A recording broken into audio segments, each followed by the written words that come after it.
¿Puede usted tomar asiento, por favor? Tome su Biblia. ¿Cuántos tienen su Biblia? ¿Cuántos trajeron la palabra del Señor en esta mañana? Y nuevamente aquí nuestro amigo Humberto nos ayuda. Lucas capítulo 18. Mientras el hermano Humberto nos ayuda allí, usted abra su Biblia en el Evangelio de Lucas. Muchos dirán ustedes, ay, este pastor sí que habla de Lucas. Lucas tiene mucha profundidad, me gusta, pero ahí estamos actuando y obrando con lo que Dios quiere. Muy bien. Solo quiero decirles en esta mañana, manera de introducción, que cuando se habla de un año nuevo, pues inmediatamente en nosotros crece un sentido de esperanza. Miramos con alegría el futuro, con cambios delante de nosotros.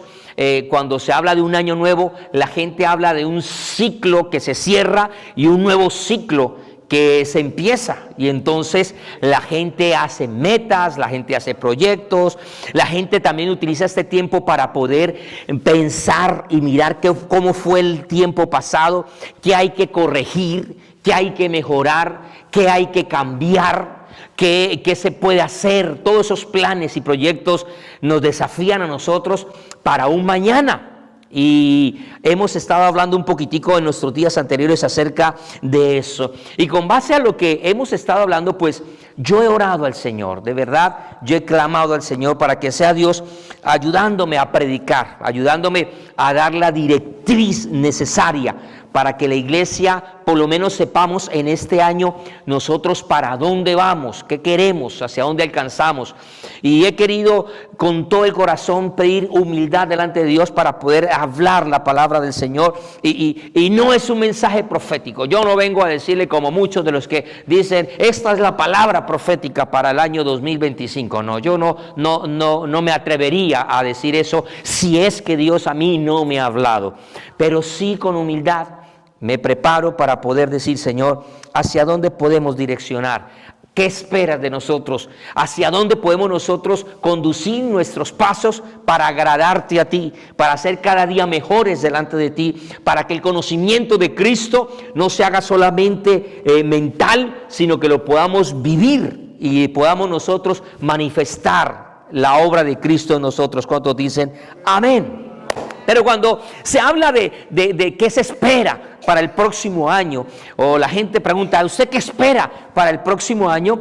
Pues hay gente que está esperando que la situación financiera cambie. Seguramente usted escuchará a algunos compañeros de trabajo, vecinos, familiares, y si le hace esta pregunta, muchos dicen, bueno, yo espero ahora que con el gobierno nuevo que entra, pues la cosa cambie. La gente está esperando que en este año 25, que será de muchos cambios, que tiene mucha agitación, pues las condiciones mejoren. Hay gente que piensa o espera que este año, el año 25, les traiga un mejor contrato laboral, o que se mejore las condiciones laborales para poder traer una mejor apertura para la casa. Yo por ahí escuché a un joven que les traje sus palabras. Él dice, ¿sabe? Yo lo primero que quiero, dice, es ser más inteligente, dijo ese muchacho. Yo quiero ser más inteligente. Mis padres, dice muchacho, me dijo, mis padres a mí me dicen que yo soy inteligente, pero lo que pasa es que yo soy muy vago. Entonces yo quiero ser mejor. Él dice, mire, ¿sabe qué es lo que quiero yo? Yo quiero ser juicioso con mi estudio. Yo quiero terminar mi carrera. He perdido 7 materias. Quiero mejorar. Esa es la expresión que él quería. Él sabe el potencial que tiene, pero le falta disciplina, le falta organización, le falta prioridad. Entonces todos esos retos son bonitos cuando uno los está mirando delante de ti. Pero la pregunta que nosotros deberíamos de hacernos no es ¿usted qué espera de este año 2025? Yo creo que la pregunta que nosotros tendríamos que hacer es ¿qué espera Dios de cada uno de nosotros? Y esa pregunta ya es muy trascendental, porque es el Dios del universo viendo a sus hijos, de los cuales usted y yo somos, ¿cuántos decimos amén? Actuando en este año 2025 y que tendríamos que nosotros cumplir su propósito en cada uno de nosotros. Esa pregunta sería entonces trascendental. ¿Qué espera Dios de los hombres? Y entonces aquí se mete un gran problema el ser humano, y estoy hablando de aquellos que no conocen nada de Dios, pero que Dios está esperando algo de cada uno de nosotros. ¿Cuántos decimos amén? Aquellos que no han tenido la oportunidad de conocer al Señor están en un serio problema, porque el Señor está esperando algo de ellos y ellos no saben cómo actuar porque no conocen nada del Señor. Pero también hay problema para aquellos que dicen que conocen al Señor, que van a la iglesia, que cantan, que alaban, que adoran, que sirven, que evangelizan, que hacen obra social, que visitan enfermos, que hacen muchas cosas, pero no saben cuáles son los planes que Dios tiene para cada uno de ellos. Entonces Dios los ve actuando, haciendo cosas, pero no están satisfaciendo la pregunta de qué espera Dios de los hombres. Pregúntale al hermano que está a su lado, ¿tú sabes qué espera Dios de ti? Pregúntele, por favor, diga, ¿usted sabe qué es lo que Dios está esperando de usted?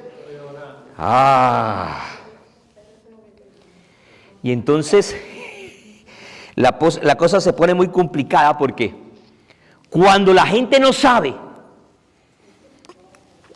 qué es lo que Dios espera, cuando la gente ignora, cuando la gente está en otro mundo, cuando la gente está enfocada en otras cosas, aparecen ciertos, yo les llamo aprovechados, aparecen ciertos avispados, aparecen ciertos con coraje, aparecen ciertos personajes ahí atrevidos, osados, que cuando ve que hay un rebaño que no sabe qué es lo que Dios espera, ellos se aprovechan de su investidura, de su posición, de su conocimiento, y entonces empiezan a enseñar cosas, y empiezan a direccionar, y empiezan a trabajar, y empiezan a conducir, y empiezan a hacer cosas que no es lo que Dios espera. Y ese es un serio problema ante esos avispados que están ahí, que se aprovechan de la ignorancia del pueblo ignorante, de un pueblo que ama al Señor, de unas personas que quieren agradar a Dios, que quieren hacer la voluntad de Dios, pero como no saben cómo, entonces vienen otros y se aprovechan. ¿Sí ve la gran responsabilidad que tenemos nosotros como vestidos del Señor para poder direccionar un pueblo? Muchos creen que eso de ser pastor, eso es hágale y hágale. No, eso no es una gran responsabilidad. Así que esa es mi responsabilidad como obrero del Señor. Lucas capítulo 18, yo le había dicho que por favor abra su Biblia, capítulo 18. Ya me entiende un poquitico a mí que esto de venir cada domingo es una responsabilidad seria. Porque yo voy a estar delante del Señor y me va a decir, venga para acá jovencito, venga. Uy, yo con tanta fe que hablo, jovencito yo. Entonces me considero, venga jovencito, ves que ante el anciano de días nosotros somos jovencitos. Venga Señor, yo usted lo puse allá para que predicara, enseñara, y usted fue a decir otras cosas, a entretener a la gente, a motivar a la gente, a decir que yo dije cuando yo no dije, y Dios nos va a llamar a cuentas. ¿Cierto que sí, Pastor David? Sí, eso va a pasar. Ya usted está en Lucas capítulo 18. Vamos a buscar lo que dice. Hoy no va a tener usted el versículo aquí proyectado, pero va a buscar usted el versículo 35.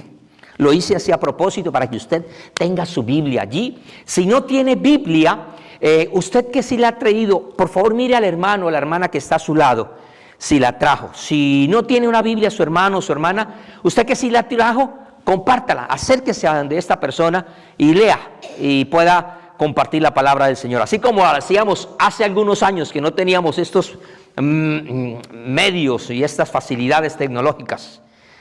Y vamos a leer lo que dice el verso 35. Dice la escritura de esta manera: aconteció que acercándose Jesús a Jericó, diga conmigo Jericó, un ciego estaba sentado junto al camino, y el ciego era un mendigo, estaba mendigando. Y al oír a la multitud que pasaba, preguntó: ¿qué era aquello? Y le dijeron: que pasaba Jesús Nazareno. Entonces dio voces diciendo: Jesús, Hijo de David, ten misericordia de mí. Y los que iban allá adelante le reprendían para que se callase. Pero él clamaba mucho más. Y entonces vuelve y dice él: Hijo de David, ten misericordia de mí. Jesús, deteniéndose, mandó a traerle a su presencia. Y cuando llegó, le preguntó diciendo: ¿qué quieres que yo te haga? Y él dijo: Señor, que reciba la vista. Jesús le dijo: recíbela, tu fe te ha salvado. Y luego vio y le seguía, glorificando a Dios. Y todo el pueblo, cuando vio aquello, dio alabanzas al Señor. ¿Nota usted que en medio de todo lo que está ocasionando, después del disturbio, después de la gente estar haciendo esa algarabía y de captar la atención ese ciego de Jesús, cuando Jesús lo tiene allí, como dicen aquí los norteamericanos, face to face, cara a cara, Jesús le hace una pregunta? ¿Cuál es la pregunta? ¿Qué quieres que yo te haga?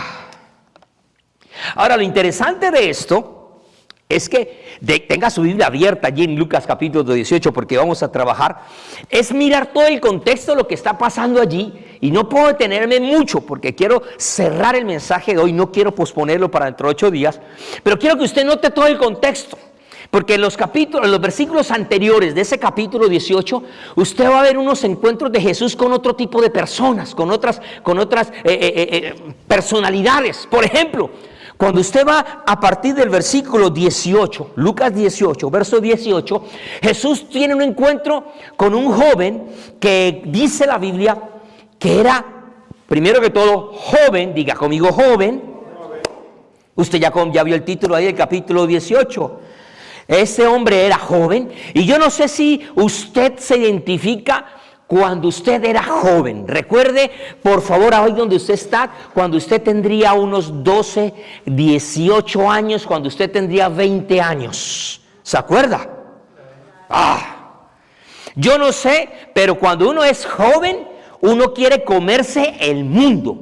Uno tiene fuerzas, uno se las sabe todas. Uno piensa que los papás son viejos, retrógrados. Yo me acuerdo cuando mi papá cumplió 40 años y que la fiesta a los 40, y yo cuando dije, mi papá tiene, qué viejo está mi papá con 40 años. Cuando uno llega a los 40, ya cuando llegué a los 40 dije, no, tener 40 es ser joven. Pero uno piensa, cuando uno es joven, uno sabe más que todo el mundo está a la contraria, nadie sabe, uno es el que sabe, uno puede. Así son los jóvenes, ¿cierto que sí? Briosos, con fuerza, quieren estudiar, quieren hacer plata, quieren viajar, se quieren casar, cuando uno es joven es así.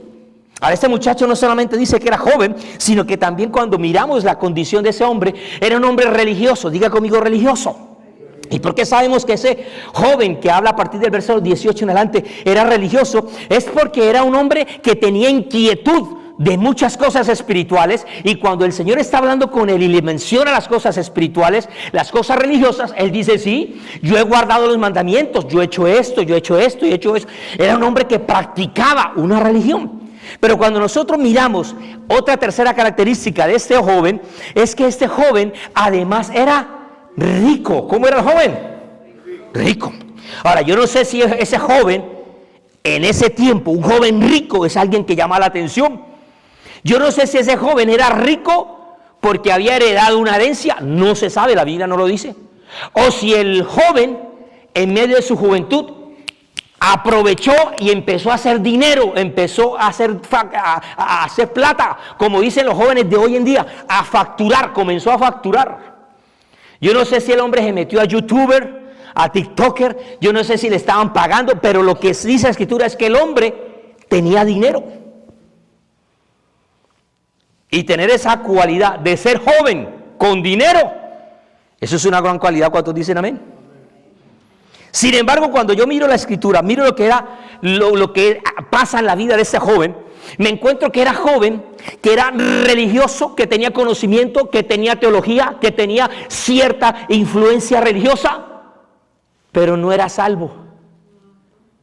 Es más, la Biblia me dice que también era un hombre que era rico, que tenía dinero, pero era un hombre insatisfecho con lo que tenía. Aunque haya trabajado, era un hombre que no era salvo. Y cuando usted mira el diálogo, como ese joven con sabiduría, podemos llamarlo así, o con astucia, utiliza unas palabras para poder persuadir la atención de Jesús. Mientras en el capítulo 18, lo que vimos al ciego que está mendigando, levantaba las voces: Hijo de David, Jesús, ven, ten misericordia. Mientras él utilizaba esas palabras fuertes, este hombre utilizó unas palabras suaves. El joven rico lo llama y le dice: Maestro bueno. ¿Cómo lo llamó? ¿Por qué lo llamó bueno? Si él le dice maestro bueno, es porque seguramente él ya había tenido experiencia con otros maestros, y los otros maestros no eran, sino que eran unos aprovechados, avispados, de esos que utilizan la Biblia para poder manipular. De los que decíamos al comienzo, que se aprovechan de la ignorancia de la gente y empiezan con... Esos son maestros malos. Y con esos maestros toca tener cuidado. ¿Cuántos decimos amén? Pueden hablar bonito, pueden tener iglesias grandes, lujosas, músicos, tremendo, pero si la doctrina no es sana, es un maestro malo, un falso. Hay que tener cuidado de esos sagaces, de esos avispados. No son obispos, son avispados. Y hay muchos. No solamente dentro de las iglesias, sino también afuera. Y entonces, recuerda lo que les dije ahora, que cuando el pueblo ignora, cuando el pueblo no conoce, y se para un avispado a enseñar, está confundiendo el pueblo. ¿Se acuerda que le mencioné eso? Entonces, por ejemplo, en este pasaje del joven rico, aparecen algunos avispados y predican un evangelio que yo les llamo, entre comillas, un evangelio comunista, socialista, progresista. Un comunismo religioso, así le llamo yo. ¿Y por qué? Porque se levanta un mensaje que dice: si usted lee todo el pasaje, a Dios no le gustan los ricos. Vea cómo trató al rico. Mejor sea pobre. Y predican ese tipo de mensajes. Usted es pobre, sea pobre, traiga para acá eso. Pero mientras el pueblo da y saca billete y trae sus riquezas y los despojan de casas y los despojan de apartamentos y despojan de sus cosas, ellos se parece al sistema comunista, socialista. Así es. Cuando yo estaba en Venezuela me encontré un maestro. En esa iglesia era conocido como el gran maestro de la iglesia. No era el pastor, sino él era el que dirigía la parte de las escuelas bíblicas y el seminario. Y él se consideraba el gran maestro y nadie podía refutarle en doctrina porque era el gran maestro, el gran sabio. Y me mandan a mí para allá a apoyar a esa iglesia. Y cuando empiezo a conocerlo al hombre, el hombre era chavista, castrista, socialista, y enseñaba que Jesús era socialista. Cuando la gente no llega a comprender que Jesús sí hacía obras sociales, pero una cosa es ser humanitario y otra cosa es el humanitarismo. Una cosa es tener un corazón dado a los pobres y otra cosa es ser socialista. Esta filosofía, esta doctrina del socialismo nace en el siglo XIX. ¿Y cómo se va a atrever a decir que Jesús era socialista? Muchos creen que Jesús era un caudillo, un rebelde sin causa, en contra del imperio. Y ven esa faceta totalmente distorsionada de Jesús. Y entonces estos predicadores le dicen a la gente, como Francisco de Asís: sea pobre, pero traiga sus riquezas para acá. que entre más pobre usted viva, mejor le va a ir en el cielo. Esos son los avispados. Pero por el otro lado, hay otros avispados que utilizan este tipo de mensajes del joven rico, y entonces ya no predican pobreza, sino que predican el mensaje de la prosperidad, de la riqueza. Y ahora me voy a meter un poquitico más adelante con esto.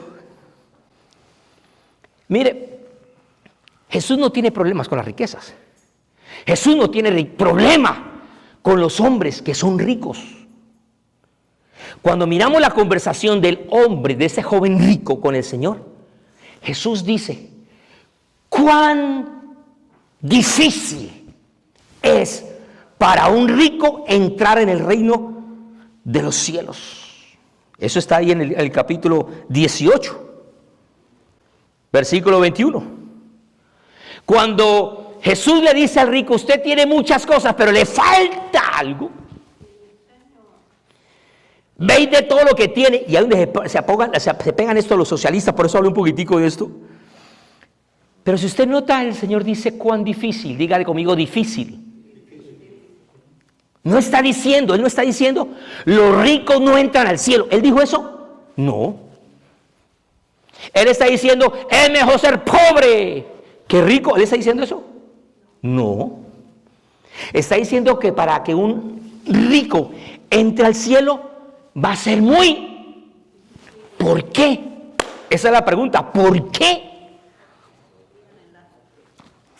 Porque hay gente que es pobre, pero arrogantes, prepotentes. Y a veces la gente confunde la palabra humildad con riquezas o con pobreza. Y entonces cuando hay una persona que no tiene, dice, ay, esa persona tan humilde. Pastor, oremos por los hermanos humildes allá, los de Latinoamérica, los humildes, los pobres. Yo conozco unos bien pobres, pero arrogantes, engreídos.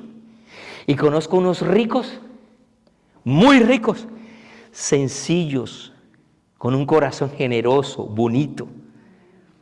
Así que el problema está en el corazón. Y por eso Jesús llega y dice, es muy difícil que un rico entre. ¿Por qué? Porque cuando se tiene un ojo puesto en las riquezas y el otro ojo puesto en Dios, es muy difícil. Va a chocar. Va a llegar un momento donde uno va a tener que decidir, ¿le sirvo a Dios o le sirvo al dinero? Y entonces para un rico eso se vuelve una carga pesada. Diga conmigo, carga pesada. Por eso es que el Señor después llega en ese mismo diálogo, cuando está hablando con los discípulos, le dice a ellos, qué difícil es para un camello entrar por el ojo de una aguja. Es más fácil que entre un camello por el ojo de una aguja que un rico con todas esas riquezas. Y no es que, muchas personas se imaginan, yo también me imaginaba eso, que era una agujita esas de coser, y el agujito eso ahí, cuando mi mamá me decía, hace muchos años me decía, venga mijo, ayúdame a enhebrar, que es que yo ya no veo, paga, y me tocaba a mí, bueno, yo me acuerdo de eso, no está hablando de eso. En el tiempo bíblico, Jerusalén tenía unas murallas, y la parte donde entraba el comercio, donde entraba la mercancía y todo, tenía un espacio que era el control aduanero. Y en el control aduanero, ahí no se podía entrar contrabando. De eso ellos habían hecho una puerta muy delgada por donde solamente podía entrar el camello, pero el camello tenía que entrar sin carga. La carga la tenían que bajar y entonces la contabilizaban. Y si usted dice aquí en la factura que tiene tanto, pero mire, usted trae tanto. Menos mal, eso aquí en Estados Unidos no parece, no sucede. Y menos en Latinoamérica. Entonces, a esa es la referencia, porque es que el rico cuando tiene muchas cosas, se le vuelve pesada su vida para agradar al Señor. Nadie puede servir a dos. Y entonces el Señor lo pone a decidir. Usted conoce bien el pasaje. ¿Y el muchacho qué dijo? El muchacho, dice la Biblia, que él miró a Jesús, le preguntó por la salvación, pero al final decidió por sus riquezas. El muchacho decidió por su cheque, decidió por sus pertenencias, decidió por su fama, decidió por su título, decidió por lo que él era. Pero la Biblia dice una palabra frase, que ese muchacho quedó triste. ¿Sabe por qué quedó triste? Quedó con riquezas, con mansiones, quedó con todo, pero quedó sin su salvación. Desechó la salvación. Quiero decirle algo fuerte. Para muchas personas, Jesús es una persona, un personaje fascinante, llamativo, impresionante, pero solo hasta el momento que es necesario que tenga que renunciar a todo lo que tiene por Él. Y yo estoy seguro que a nosotros en este año 25 Dios nos va a demandar muchas cosas. Diga por favor amén. Va a llegar un momento donde el Señor le va a decir, tienes esto, pero yo quiero para ti esto. Y usted va a tener que decir, ¿lo hago o no lo hago? Eso es decisión. Ya Dios le va a mostrar a usted qué vamos a hacer. Ahora nos encontramos con un joven rico, un hombre además joven, tal vez simpático, con redes sociales, muy famoso, muy conocido. Las adolescentes y las jovencitas loquitas de amor por él, persiguiéndolo. La gente queriendo trabajar con él porque era un magnate, era un hombre de dinero, de capacidad. Pero es un hombre orgulloso y sin salvación. Y entonces, cuando Jesús dice eso, usted lee el texto, los discípulos llegan y saltan. Y el primero que salta es Pedro. Y Pedro dice, ¡ay, Señor! El muchacho no pudo, el muchacho no quiso hacer, pero nosotros sí. Yo no sé si usted conoció en su colegio, cuando usted está en la escuela, que en todo grupo hay un muchacho que es el que salta, es el que brinca, es el que dice las cosas, el que le recuerda al profesor. Profesor, ¿se acuerda que usted dijo que iba a hacer examen? ¿Se acuerda de ese? Ese que siempre decía, profesor, ¿y la tarea? Y uno feliz porque se iba a acabar la clase y el profesor no había pedido la tarea. Y uno, y profesor, yo traje la tarea, profesor, la tarea. Profesor, yo sí hice la cartelera. ¿Se acuerda de ese? Espero que usted no haya sido de esos. O si fue, bueno, también. Bueno, yo me imagino a Pedro también así. Después de que vio todo, el primero que salta dice, ¡ay, Señor, por mí, nosotros no somos así! Nosotros sí dejamos todo, dejamos las casas, dejamos la familia. Nosotros también estamos aquí aguantando hambre y soledad, pero nosotros no somos como Él. La comparación. Así está el Señor Pedro. Y entonces cuando ve eso, el Señor en su amor y en su sabiduría, en su gracia le responde. Los pone en su sitio, los ubica y les va a dar dos cosas. Primero, les va a dar seguridad. ¿Qué les va a dar? Seguridad. ¿Por qué le va a dar seguridad? Porque si usted ve las palabras del Señor dice, mire, lo que es imposible para los hombres es posible para Dios. Yo he venido en esta mañana para decirle, en el año 25 vamos a tener que tomar decisiones. Esto lo incluye usted. Ninguno dijo amén. Y el Señor le va a demandar cosas a usted. Le va a decir, has hecho esto bueno, esto también, esto más o menos, pero te falta esto. Yo no sé si a usted le falta, a mí me falta. Pero a lo que me falta, yo tengo que tomar la decisión de decir, Señor, yo lo voy a hacer. Y aunque parezca imposible, difícil, aunque sea fuerte, hoy entiendo que hay seguridad, porque lo que es imposible para mí como hombre, para ti es posible. Lo que yo no puedo con mi inteligencia, con mi sabiduría, con mi tiempo, con mi gracia, tú lo puedes hacer. Eso es caminar en la obediencia de ser un discípulo del Señor. ¿Cuántos dicen amén? Pero ¿sabe una cosa? No solamente les da seguridad, sino que también les da una promesa, una recompensa. Y entonces Jesús llega y le dice, no hay nadie que haya dejado casa, o padre, o madre, o hermanos, o mujer, o hijos, por el reino de Dios, que no haya de recibir mucho más en este tiempo y en el siglo venidero la. Y entonces aquí está, prepare su oído, porque aquí hay un mensaje contra aquellos que predican, esos aprovechados. ¿Se acuerdan los que dijimos al comienzo del mensaje? Los aprovechados, los avispados, las águilas, ¿cómo más les llamamos? Esos maestros muy preparados, muy famoseados, esos viajan por el mundo, esos andan, mejor dicho, con cortes y cantidad de cosas, pero enseñando equivocadamente. Les tenemos un mensaje. Cuando usted y yo miramos estas palabras de Jesús, mírelas, analícelas. Jesús le dice a sus discípulos: no hay nadie que haya dejado esto, que no haya de recibir mucho más. Diga conmigo, mucho más. Y entonces esos avispados llegan y dicen: ¿sí ve? Ahí está escrito. Tráigame la plata de la casa, que el Señor le va a dar 10 casas más. Tráigame usted esto para acá, que si usted deja esto, el Señor le va a dar más.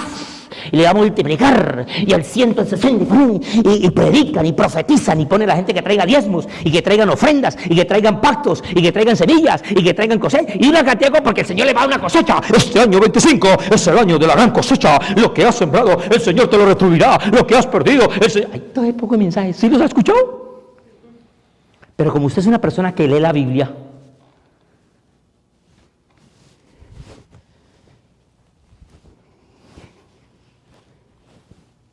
...10 segundos y ninguno dijo amén. Amén. Se la repito. Pero como usted es una persona que lee la Biblia. Ahora sí. Cuando usted lee la Biblia, cuando usted conoce, usted no le puede meter los dedos a la boca. ¿Cuántos aquí hemos conocido de la historia de los discípulos? ¿Sí la conocemos? ¿Sabe cómo les fue a los discípulos después de que Jesús se fue? ¿Cómo les fue?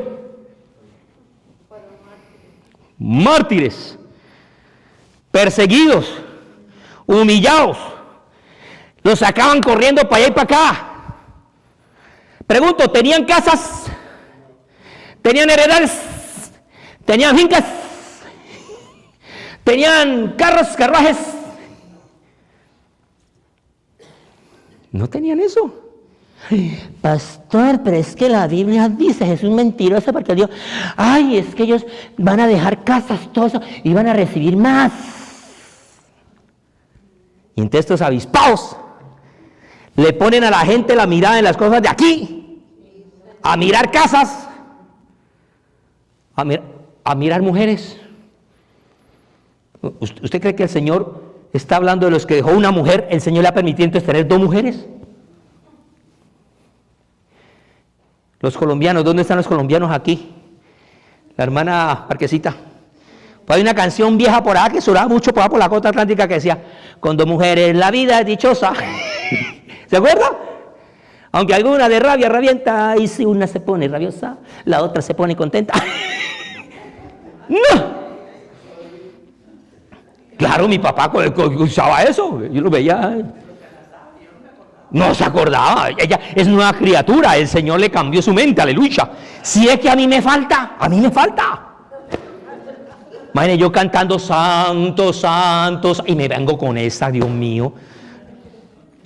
Pregunto, ¿los discípulos entonces iban a recibir 2 mujeres? No. ¿Más casas? No. ¿Qué es lo que está diciendo el Señor ahí? Les está diciendo: ustedes han dejado algo terrenal, pero van a recibir algo más. Y entonces dirección hacia la eternidad. ¿Hacia dónde direcciona el Señor?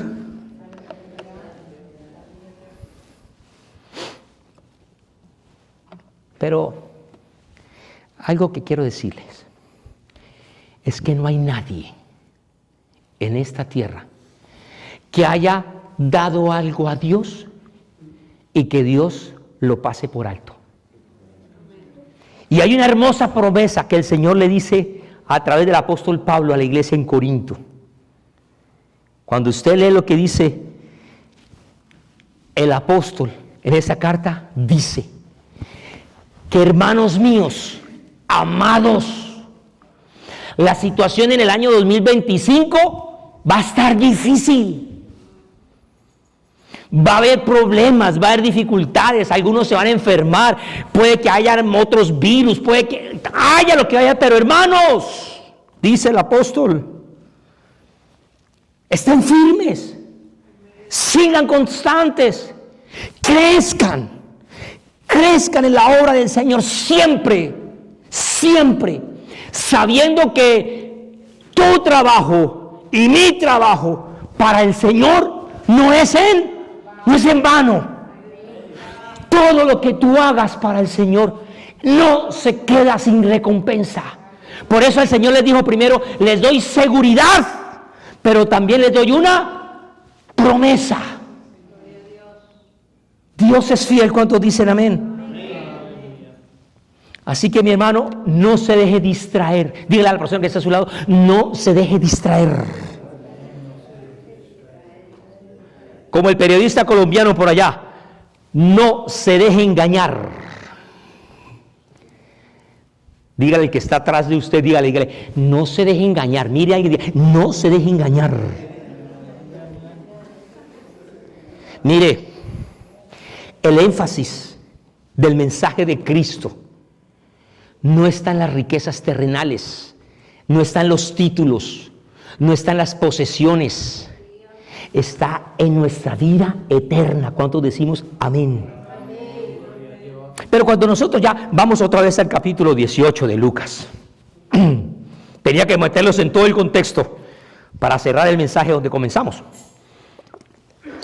Cuando nosotros seguimos leyendo ahí capítulo 18, de Lucas, pero a partir del verso 31, Jesús llega y reúne a sus 12 discípulos. Tomando Jesús a los 12, les dice: es aquí, subamos ¿a dónde? A Jerusalén, y se cumplirán todas las cosas escritas por los profetas acerca del Hijo de él. Mira, aquí se va a poner buena la historia. Los discípulos, después de esa palabra que recibieron, así como usted está ahorita, estarían también motivados, fortalecidos. Ustedes estarían sostenidos por la palabra del Señor. Él acabó de decir que íbamos a tener seguridad y teníamos vida eterna. Aleluya. ¿Cuántos dicen amén? Entonces el Señor dice, ¿sabe qué? Vamos a subir. ¿Por qué les dice vamos a subir?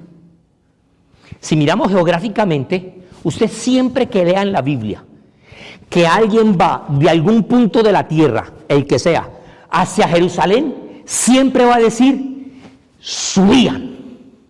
Y cuando alguien salía de Jerusalén para otro lugar, siempre va a decir, bajaban. No solamente porque está una colina, sino porque hay una representación simbólica, espiritual y especial acerca de lo que es la ciudad del rey, lo que es la Jerusalén, lo que es el lugar de la presencia de Dios. En otras palabras, el Señor va a llamar la atención de ahora y le está diciendo, estamos hablando de muchos negocios aquí, de muchas cosas terrenales, de hijos, de padres, de madres, de casas, de carros, de jets, de todo. Pero no nos podemos quedar aquí. Vamos a subir. ¿Por qué? La pregunta es, ¿por qué? Y no hay que ser muy inteligente. Lo único que uno necesita es leer la Biblia. Y la misma Biblia nos va a dar la razón por qué era necesario que ellos subieran. ¿Cuál es la razón? Si usted lee entonces el versículo 32 dice, porque se van a cumplir todas las cosas escritas por los profetas acerca de Cristo, que iba a ser entregado a los gentiles y será escarnecido y afrentado y escupido, y después que le hayan azotado lo van a matar. Ellos están felices porque les había dicho, mire, van a dejar tontas cosas pero van a recibir más. Y ellos están todos contentos, ay sí, vamos con el Señor, vamos. Pero el Señor dice, mire, va a pasar algo fuerte. A mí me van a azotar, a mí me van a golpear, a mí me van a sacrificar. porque es que tiene que cumplirse lo que está escrito. Pero tácitamente les está diciendo, si yo soy la cabeza que va a ser perseguida, azotada y escarnecida, prepárense ustedes, porque ustedes también. Ninguno dijo amén. Más de uno podría estar diciendo, no, yo cancelo eso en el nombre de Jesús, yo bloqueo esa palabra, lo anulo, lo reprendo. Eso es persecución para mí, no. Toco madera.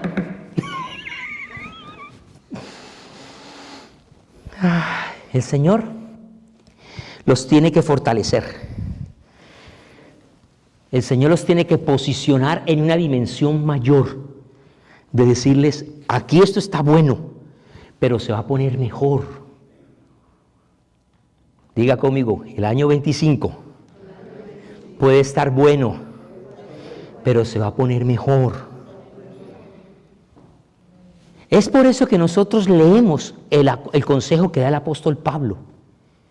Y cuando usted lee la carta a los Colosenses, apúntelo por favor allí en sus notas, no vamos a tener el tiempo de mirarlo ni de buscarlo, pero en Colosenses capítulo 3, a partir del verso 2 en adelante, el Señor nos dice, Colosenses 3:2, dice, poned la mira en las cosas de arriba, no en las de la tierra, porque habéis muerto y vuestra vida está escondida en Cristo con Dios. Cuando Cristo, vuestra vida, se manifieste, entonces vosotros también seréis manifestados con Él en gloria.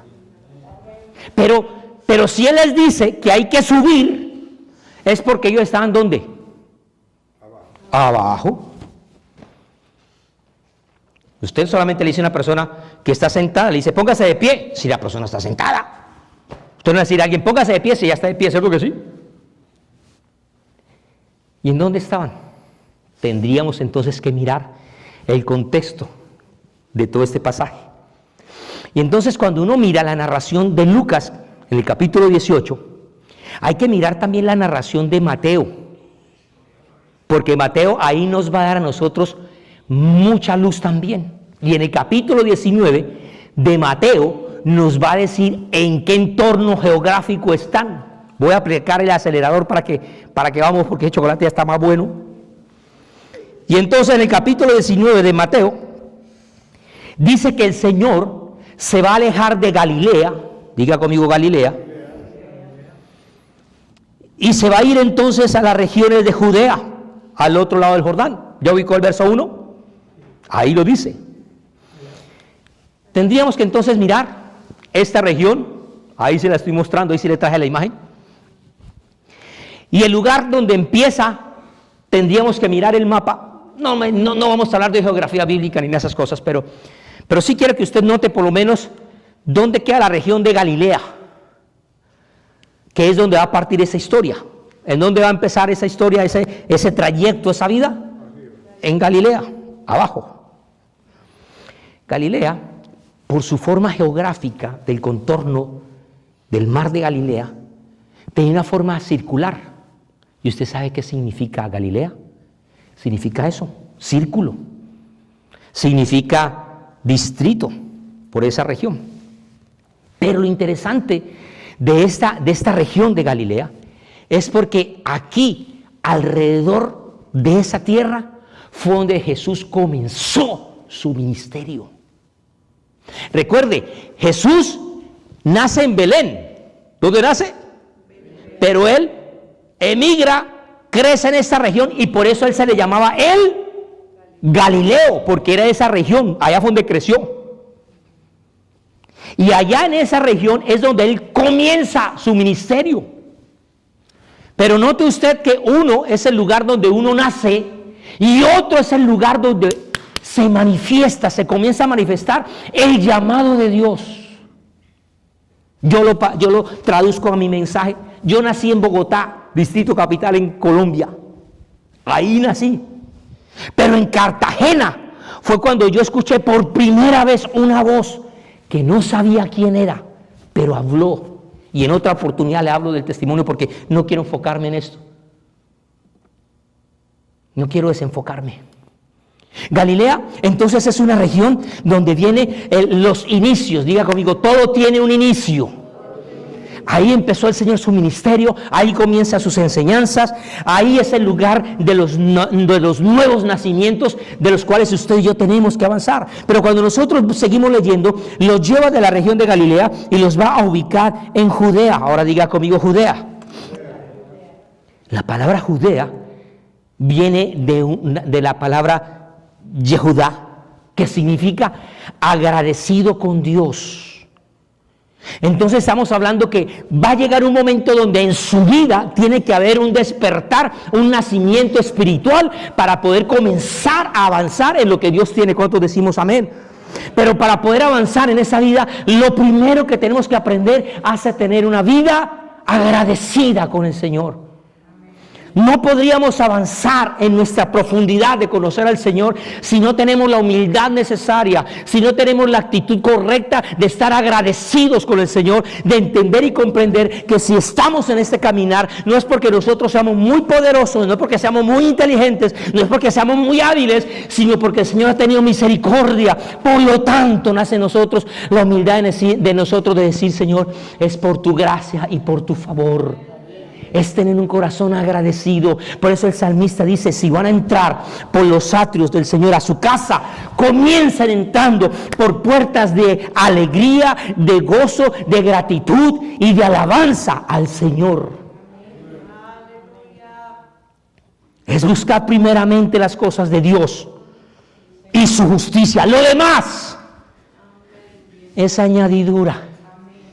Por eso mi invitación es que en este año 2025 su meta, su mirada, su pensamiento sea Él, solamente a Él, agradecido con Él por todo y en todo. Que si viene enfermedad, no solamente hay que decirle, Señor, gracias por la enfermedad, sino decir, Señor, en esta enfermedad te doy gracias. Ninguno dijo amén. Pero la historia no se queda en Jericó, en Judea, sino que luego llegan a la región del Jordán. Y voy a cerrar ya mi mensaje. Cuando yo me encuentro la región ahora de Galilea, y entonces se viene hacia la región de Judea, tienen que cruzar el bendito río Jordán. Y al otro lado del Jordán es donde se va a pasar todo este encuentro que nosotros estamos viendo allí. El Jordán tiene una gran importancia en la historia bíblica para el pueblo de Israel. El Jordán es un lugar de paso. Diga conmigo, lugar de paso. Mire, si el Señor no viene en este 25, en el 26 vamos a decir, el 25 fue un lugar de...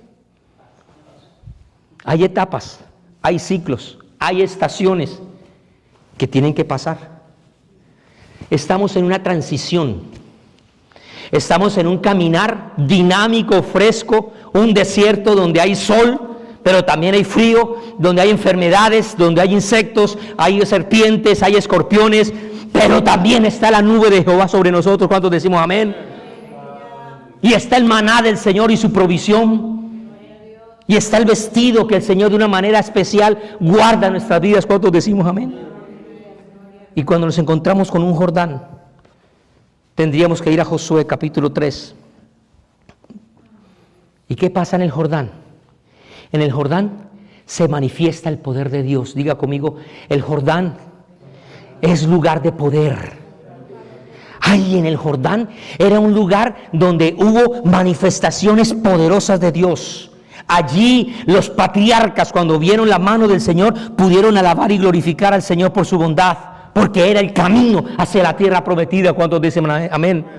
Lo que quiero decirles es que en medio de este transitar, en medio de esta dificultad que podamos tener en el año 2025, también vamos a ver la mano de Dios, el poder de Dios, la gracia de Dios, la misericordia de Dios, la sanidad del Señor, la prosperidad del Señor, el respaldo del Señor, porque dependemos es de Él. Cuando decimos amén. En el Jordán era un punto de encuentro de profetas. Y si no, pregúntele a Eliseo, y Elías. Cuando el río Jordán fue dividido por Josué para pasar a la tierra prometida, es que no hay tierra prometida si primero no se mojan los pies. ¿Cuántos dicen amén? En otras palabras, no hay victoria si primero no se. Pero cuando ellos pasan, la Biblia después, muchos años después, habla que Eliseo y Elías están ahí juntos. Se va a ir Elías y él se quita el manto. ¿Se acuerda esa parte? Y el bendito río Jordán, yo creo que ese río Jordán, si pudiera hablar, decía: estos israelitas sí que acababan conmigo cada rato, eso me dividían, me secaban. Si no era la chancleta de Josué, era el manto de Elías. Porque el Jordán es separación, diga conmigo, separación. En este año 25 vamos a tener que aprender a separar muchas cosas para poder entrar a la tierra prometida. Vamos a tener que dejar ciertas cosas que no son muy gratas. Vamos a tener que decirle a personas con mucho respeto, sin creernos muy espirituales: tú me estás atrayendo hacia las cosas terrenales. Yo voy para mi tierra prometida. Si quieres venir, ven conmigo. Pero si no, yo me separo. En el Jordán fue un lugar donde Jesús llegó para ser bautizado. Y allí ya no se separaron las aguas, pero sí el cielo y la tierra manifestaron su gloria. Y desde el cielo una voz dijo: este es mi Hijo amado. Él es el que viene a traer separación entre lo terrenal, entre la religión, entre el conocimiento, entre tanta cosa y su presencia. A Él oír. Dile a su hermano que está a su lado: hay que oír más de Dios. Y la Biblia termina entonces en Jericó. ¿Se acuerda cuando comenzamos Lucas 18 que le dije repitiera Jericó? Llegamos otra vez al lugar donde está el ciego mendigando. Por eso era necesario que el Señor le dijera: hay que subir. ¿Hay que qué? El nombre Jericó en árabe tiene el significado de la ciudad de la luna y en hebreo significa fragante. Yo no sé si usted muchas veces entra al cuarto cuando su esposo o su esposa se ha perfumado, o cuando alguien hizo aseo en la casa y quedó rico y usted entra y dice: uy, aquí huele. Póngase de pie, por favor, y tome aire, así, respire profundo. Diga, esto huele a nuevo. ¿Usted ha tenido la oportunidad de estrenar casita? ¿Cómo huelen las casas nuevas? Lo nuevo huele a nuevo. Cuando usted estrena ropita, camisa nueva, pantaloncito, ¿cómo huele esa ropa? Fragante. Cuando estrena carro, huele diferente. Entonces el Señor les está diciendo: mire, prepárense, porque vamos para un Jericó. Y ahí en ese Jericó, que es la entrada a la tierra prometida, que es la ciudad de la victoria, que también es un lugar de paso. ¿Cuántos decimos amén? Es donde el Señor va a pronunciar estas palabras. Capítulo 18, con su Biblia en la mano, versículo 41. Regáleme solamente 5 minutitos más para ya terminar. Capítulo 18 de Lucas, donde estamos, verso 41. Está la multitud. El Señor está entrando después de toda esa travesía. La gente se está manifestando. Y de pronto hay un ciego que no ve, pero oye y huele. Y huele y dice: uy, aquí huele a nuevo. mendigo, ¿a qué huele el mendigo? ¿A qué huele? No huele muy grato. Él huele a mugre, a sudor, sol, polvo, tierra. Recuerde que los caminos en ese tiempo lo compartían tanto los peatones humanos como los animales, y el animal va caminando, iba caminando, y entonces imagínese ciego caminando por ahí metiendo, pisó lo que no. ¿A qué olía? Yo los meto en el contexto para entender. Entonces el ciego oye, hay una turba por ahí, hay una cosa, y este hombre llega y pregunta, ¿pero qué es lo que está pasando? ¿Qué es lo que pasa? Porque es que huele algo, esto está nuevo, algo nuevo, es diferente. Uy, año nuevo, feliz año, feliz año. Y le dicen, es Jesús el que va pasando. Y cuando entonces ese hombre levanta la voz, verso 41 dice, Jesús le dice, ¿qué quieres que yo te haga? Y le dijo, Señor, que reciba la vista. Jesús le dijo, recíbela, tu fe te ha salvado. Y luego vio y le seguía glorificando a Dios, y todo el pueblo, cuando vio aquello, dio alabanza a Dios. Mire, nosotros no somos de los que queremos que el año nuevo nos traiga algo, nos dé algo. Yo no sé usted. Entonces encuentro a un rico, pero también encuentro a un ciego que también está mendigando.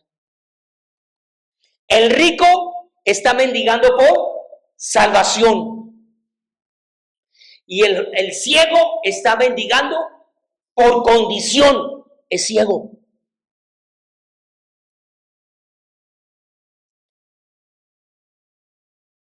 Si usted nota la pregunta, ¿qué quieres que yo te haga? Jesús le dice, lo que me has pedido, te lo doy, pero aún más, te doy salvación. No dijo sanidad. ¿Lo sanó? Sí, pero le puso su mirada en lo que el rico no pudo. Y entonces, como el rico no pudo, me encuentro yo que cuando el Señor le dice, mendigo ciego, tu fe te ha salvado, hoy quiero decirte, tu fe a ti te salva o tu fe a ti te condena. A ustedes no los va a condenar. A pronto uno que por ahí está como en las redes ahí como mirando muchas cosas raras. Pero la fe a nosotros o nos salva o nos condena. Nuestra fe puede llevarnos mucho más allá, a poder glorificar y exaltar a nuestro Señor. ¿Cuántos dicen amén?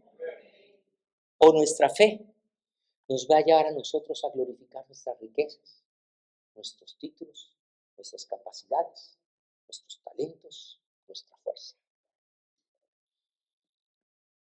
Si tomamos la primera actitud, la del joven rico, cuando ese joven actuó, el rico, la Biblia dice, y los que oyeron el mensaje del Señor dijeron, uy, entonces, ¿quién puede ser salvo?